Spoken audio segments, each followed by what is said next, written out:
ఆహ్, ఇది అదేదో సామెత ఉంది గదా! చీమ చీమ ఎందుకు కుట్టావంటే, నా పుట్టలో ఏలెడితే కుట్టనా అన్నటువంటిది. అయితే ఇక్కడ విచిత్రమైనది జగన్ కేసులో ఏంటంటే, ప్రజా ప్రయోజన వ్యాజ్యంలో హైకోర్టు బెంచ్ జారీ చేసిన ఉత్తర్వుల మేరకే వైఎస్ జగన్‌కి చెందిన అక్రమాస్తుల మీద కేసు నమోదైంది. ఇది సీబీఐ శుక్రవారం తెలంగాణ హైకోర్టుకి నివేదించింది. ఇందులో భాగంగా నమోదైన ఎఫ్ఐఆర్ ఆధారంగానే పలు కేసులు నమోదైనయి.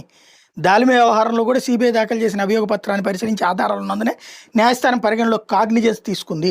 జగన్ అక్రమాస్తుల వ్యవహారంలో అక్రమంగా లీజుల్ని పొందినందుకు ప్రతిఫలంగా జగన్ కంపెనీలో 95 కోట్ల పెట్టుబడి పెట్టిందన్న ఆరోపణ మీద సీబీఐ నమోదు చేసిన కేసుని కొట్టేయాలని కోరుతూ దాల్మియా సిమెంట్ అడిగింది. దాల్మియా వాడేమన్నా 95 కోట్ల కోసం కక్కుర్తిపడి జగన్ సంస్థలో పెట్టుబడి పెడతాడా? దాల్మియా అనేది ఎంత పెద్ద కంపెనీ? కామన్ సెన్స్ కూడా లేదు. ఏందయ్యా అంటే ప్రజా ప్రయోజన వ్యాజ్యం వేస్తే దాని మీద విచారించమంటే దాని మీద కేసులే కట్టేయమని చెప్పారు. జగన్ మీద జరిగినటువంటి ఒక దుర్మార్గమైనటువంటి ఓ రకంగా చెప్పాలి